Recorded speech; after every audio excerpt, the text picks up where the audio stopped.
Want to know how I do these cookbook videos? Well, in this video, I'm going to show you the whole process from planning to shooting to editing and everything in between. Maybe you'll learn a thing or two from seeing the way I put these videos together, but I also hope to learn from you because I know that a lot of you guys out there are way better in the production and cooking side of things. So if you have any suggestions for improvements, let me know in the comments. You'll learn, I'll learn. It's the circle of content creation.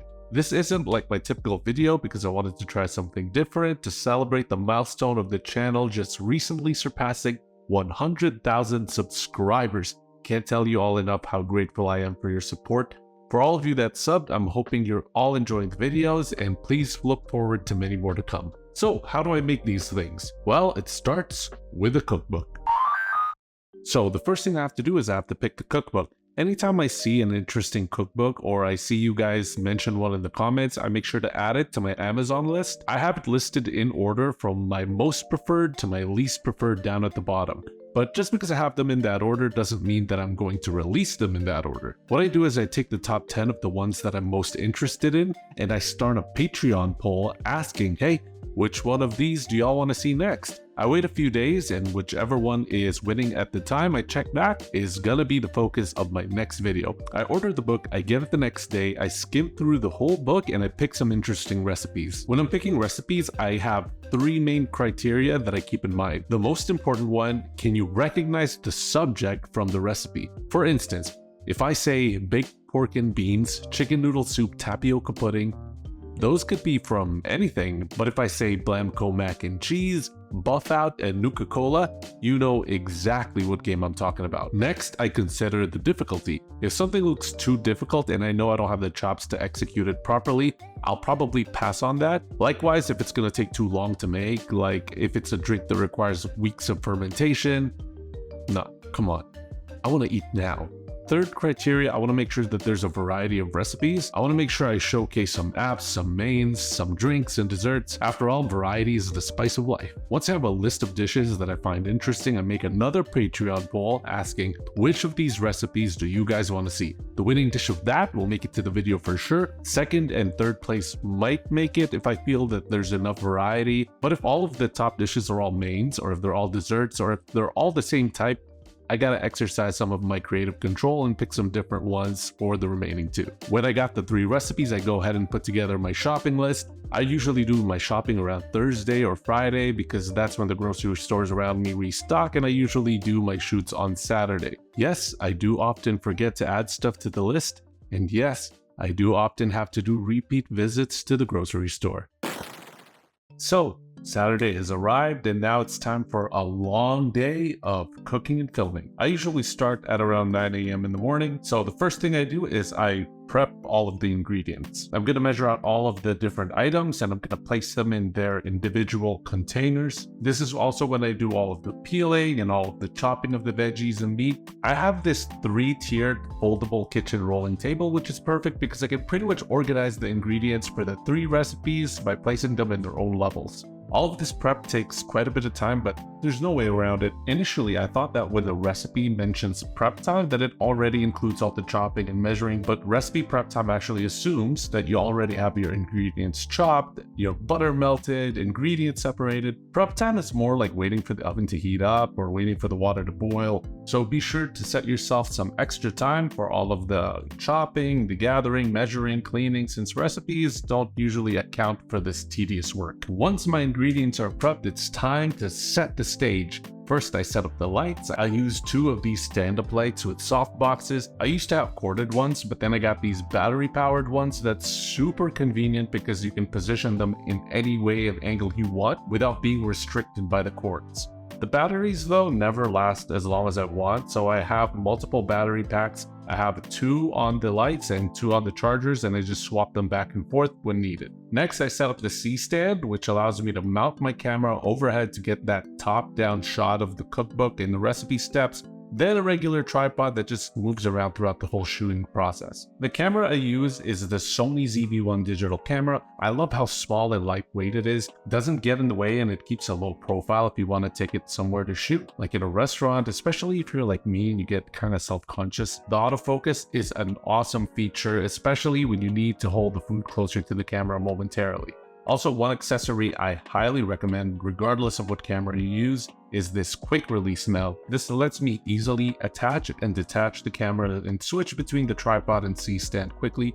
Also, get a mount that swivels so that you can be more flexible with your shots. Also, get spare batteries, because you don't want to be screwed over when your battery runs out, and it will run out. The last step is setting up the surface. For most of my videos, I usually use different surfaces to make it more thematic and add variety. In my earlier videos, I used to just shoot on my marble table, but I found that it got kind of repetitive and boring, and I could not stand the glare that was on it. So I got these background rolls from Amazon, and I've been pretty happy with them. And sometimes if I'm feeling extra, I like to throw in some props in there if it's appropriate for the scene. Those are always fun to incorporate. When everything is set up, I start cooking, and I always start off with a recipe that's going to take me the longest to do. So if something needs to be slow cooked or if it has a long baking time, that's what I'm going to do first, so I can work on the other recipes while it's cooking. The recipes that I jump on last are the recipes that are really easy to put together, or desserts and drinks that are gonna melt. Filming wise, I treat each step of the recipe as a scene, and I like to make sure that I get a variety of shots and angles. I read the recipe ahead of time, so I already have a plan of how to shoot it. I try to get some angled shots, some overhead shots, some zoom up shots, just so I can have a variety of options to play with during editing. Okay, so cooking and filming will take several hours. It's usually a very long and very tiring day. I make sure to eat before I film, because if I waited until my recipes are finished, I would be waiting forever. I usually finish around 6 to 8 at night, or sometimes even later. A lot of you guys asked in the comments, is the food still hot or have they gotten cold when you eat them? So what I usually do is I'll try my best to have them all finish at the same time, but that's very hard to pull off and rarely happens. So what I end up doing is I end up reheating everything up. I usually just pop it back onto the stove or the oven when I'm close to the end, so that everything is as nice and hot as possible. I'm done our entire meal. Look at it. It's beautiful. So close to eating, cannot wait. When all of the dishes have been plated, I transition to my highly advanced tasting time setup, which consists of several large board game boxes with a wooden cutting board on top so I can get the food to chest level. Then I set up a green screen as a backdrop. I'm using this 5 by 6.5 collapsible green screen from Amazon, which is very easy to set up and put away. Food on, camera on, lights on. First, I film some thumbnail shots, and then I go ahead and film myself eating and enjoying the fruits of my labor, which is easily my favorite part. I don't eat all the food in one go, but sometimes I do get pretty carried away if it's something super tasty. After filming is done, I breathe a sigh of relief, but then back to work for the final stretch, packing away all of the food in the fridge and washing all my dishes. After that, the day is pretty much done, and finally, I can rest. So, now that all of the filming is done, I have to tie it all together into a narrative that I think you guys are going to find interesting and entertaining.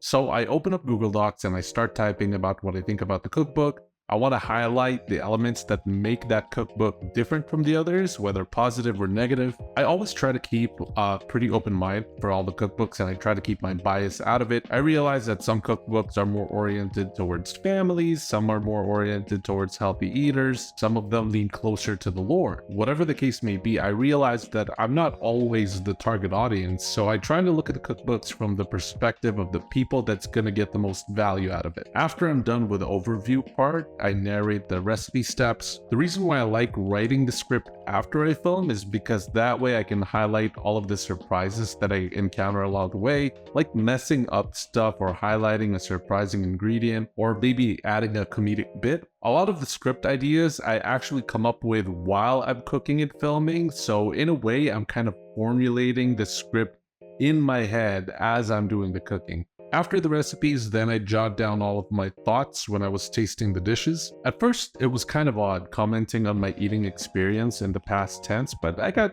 pretty used to it. I initially was just gonna talk while I'm eating, just like most food videos, but I find that doing the voiceovers while I'm eating is a better way for me to efficiently convey my thoughts, because I don't have to keep switching back and forth from eating and speaking. I like to savor my food in silence anyways, so I find that this works best.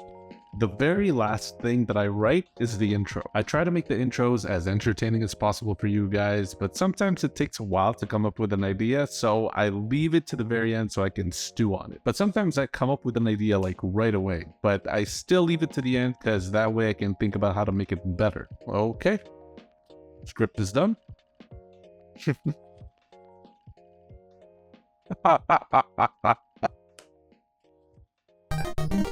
Okay, so we're not done with the camera yet. After I've done the script, the following day I have to film 2 more things. So now I'm gonna have to film the cookbook itself. So this is me filming myself flipping through the pages. I could lump this in with a cooking day, but I find that the cooking days are so long and tiring that it's best to just break it up. So I can do this on my own pace. Biggest challenge really is to minimize the amount of glare that gets on the cookbook. So sometimes I gotta move the lights around just to get that perfect lighting setup, but every time it's always different. If you're good with the camera and you have any ideas on how to remove glare from cookbook, please let me know in the comments. Thank you. Second thing that I have to film is I gotta film the extra footage for the intros. So usually that's me acting a fool in front of a green screen. It's just an opportunity to do something fun and silly, and I take several shots just so I can have more options. And then the very last thing that I have to record is the audio. So what I do is I open up my Adobe Premiere Pro and then I hit the record button. I record all of the lines on Premiere, and it's very, very hard to get it all done in one take, but I try to record everything with minimal stopping. After I'm done recording, I sit down and I cut all of the lines that I flubbed so I can have one clean audio track. And once I have that, it's time for that nitty-gritty editing. First, I transfer the files into the computer, which is going to take a while because video files are humongous. Thank goodness for external hard drives. Once they're on the computer, I transfer all of the clips to Premiere Pro, and then one line after another, I start matching the video clips to what's on the audio track. This is pretty time consuming and it takes me several days to populate it with clips, make the cuts, tweaks, color correction, green screen keying, adding effects, motion graphics, all of that technical stuff. Not gonna go over that stuff in detail, but it is a lot of tedious work that sometimes I wish I could just fast forward through, but my favorite part is editing the intros and seeing what I envision come together. It's such a weird experience because sometimes I cringe at watching myself, but then other times I'm giggling at my own corny sense of humor, but it's always fun to put together, so I hope you guys enjoy them. When I'm done editing, I watch the whole thing once to fix any errors that I catch. When everything is good, I go ahead and upload on YouTube. When the video goes live, I check to see your comments and I respond to as many as I can. I read each and every single one of the comments, but unfortunately, sometimes I just don't have the time to respond. But regardless, I really appreciate all of your support and feedback in the comment section. So yeah, that's pretty much a gist of what goes in each video. I hope you found this interesting, and if there's something you're interested in that I didn't cover in the video, just let me know in the comments and I'll get back to you. Thank you again for supporting the channel and watching the videos. Time to go make more. See ya.